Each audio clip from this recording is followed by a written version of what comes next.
होता? मेरा सवाल जरा समझ लीजिए। अगर इस्लाम के कारण आतंकवाद होता तो दुनिया के कौन से देश में सबसे ज्यादा आतंकवादी होना चाहिए?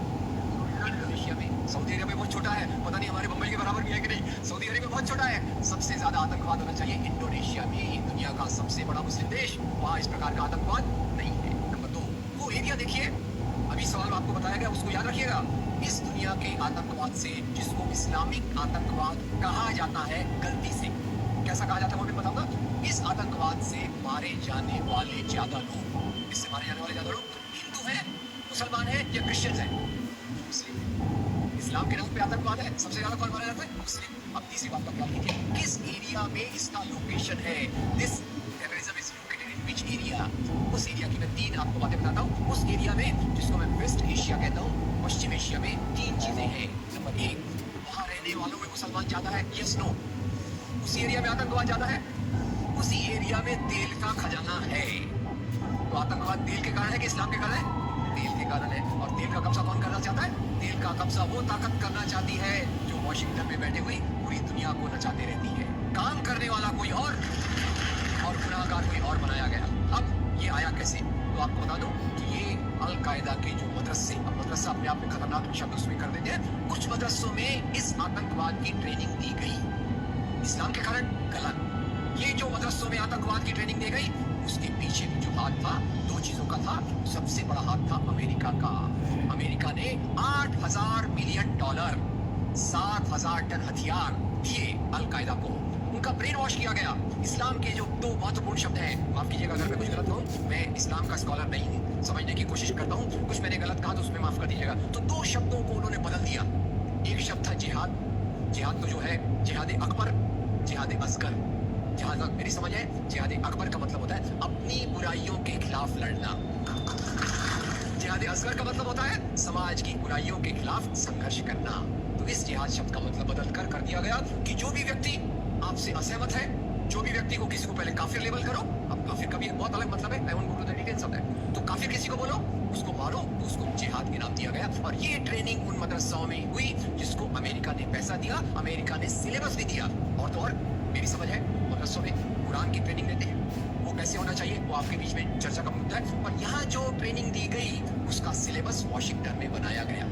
और खैर, ये क्यों बनाया गया, उसके पीछे मैं पहले बहुत कोशिश करके, मेहनत करके लोगों को बोलता था ये अल कायदा इसके लिए बनाया गया। बाद में मेरे हाथ में एक बहुत अच्छी चीज आई। अब यूट्यूब में कई चीजें बहुत अच्छी है, कई चीजें खराब है। यूट्यूब के कारण हमारे कई नौजवान भटक भी रहे हैं, पर यूट्यूब की कुछ अच्छी चीजें आपको बताता हूँ। यूट्यूब में आप सर्च कीजिएगा 3 शब्दों को, हिलरी क्लिंटन, अल कायदा, अमेरिका। उसमें आपको 4.5 मिनट का एक वीडियो मिलेगा जिसमें हिलरी क्लिंटन बताती है, मैं नहीं कह रहा, हिलरी क्लिंटन कहती है कि हमको रशियंस के खिलाफ लड़ना था। हमारी फौजें जो वियतनाम से एकदम डिमोरलाइज होकर आई थी, वो तैयार नहीं थी। तो इन एशिया के मुसलमानों के नौजवानों के कंधे पर रखकर हमने अपनी बंदूक चलाई, हमने अल कायदा खड़ा किया, हमारा काम हो गया, हम अपने हाथ धो लिए और हम अपने वापस आ गए। यानी हमने कैंसर के बीज डाल दिए, हम तो अपने देश में सुरक्षित हैं। उसका जो नतीजा भुगतना हो वो एशिया के लोग भुगते, वेस्ट एशिया के लोग भुगते। और उसी के साथ 9/11 के बाद, उसी के साथ अमेरिकन मीडिया ने एक सबसे खराब काम किया, the most anti human act in the history of Mankind. मैं पूरी जिम्मेदारी से शब्द कह रहा हूँ। क्या किया था अमेरिकन मीडिया ने? अमेरिकन मीडिया ने धर्म को आतंकवाद से जोड़ दिया। मजहब जो मोहब्बत सिखाता है, मजहब जो इंसान को इंसान बनना सिखाता है, उस मजहब के साथ इन्होंने आतंकवाद को जोड़ दिया और एक शब्द बनाया पहली बार, इस्लामिक टेररिज्म। याद रखिए, दुनिया में आतंकवाद पहले भी हुआ है। याद रखिए आयरिश रिपब्लिकन आर्मी, याद रखिए खालिस्तान, याद रखिए नाथुराम गोडसे, याद रखिए इंदिरा गांधी का हत्यारा, याद रखिए राजीव गांधी का हत्यारा। आतंकवाद पहले भी हुए हैं, पर कभी भी मजहब को आतंकवाद के साथ नहीं जोड़ा गया। तो मैं मानता हूं अमेरिकन मीडिया ने अगर सबसे गंदा, सबसे एंटी ह्यूमन काम किया है तो इस जुमले का बनाना, जिसको कहते हैं इस्लामिक टेररिज्म। अब इसके पीछे इस्लाम का कोई हाथ नहीं। जिहाद शब्द का मतलब बदल दिया गया और काफिर शब्द का मतलब बदल दिया गया। यहाँ से ब्रेन वॉश की एक प्रोसेस चालू हुई और इसी को मैं कहता हूँ, ये प्रोसेस जो चालू की, ये प्रक्रिया एक कैंसर होती है। मेरा थोड़ा मेडिकल बैकग्राउंड है, मैं जानता हूँ कैंसर शुरुआत में होता है, आपने ट्रीट कर लिया तो ठीक है, जब वो फाइनल स्टेज में जाता है तो पूरी दुनिया की बर्बादी करने पे तुल जाता है। और वही बात अल कायदा के साथ हुई। अल कायदा के बाद मामला वहीं खत्म नहीं होता।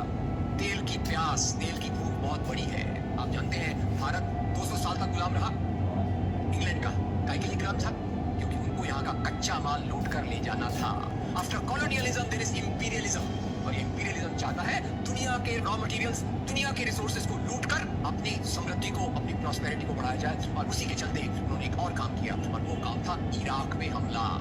अभी ब्रेक्सिट, अभी वो कौन सी रिपोर्ट आई है, मैं नाम भूल गया उसका, जिसमें ब्रिटेन के प्रधानमंत्री जो थे उनको एक गिल्टी करार हो रहा है। वो रिपोर्ट में पहले उन्होंने तय कर लिया कि हमको इराक पे हमला करना है, बाद में आर्ग्यूमेंट ढूंढते रहे कि भाई कौन सी बात पे हम इराक पे हमला करें। तो बोले अरे इराक के पास तो वेपन्स ऑफ मास डिस्ट्रक्शन है।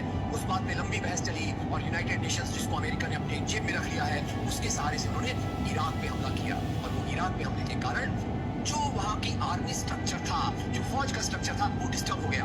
एक तरफ से वो डिस्टर्ब हो गया, दूसरी तरफ से अल कायदा की आइडियोलॉजी आई और इन दोनों को मिलाकर ISIS बना।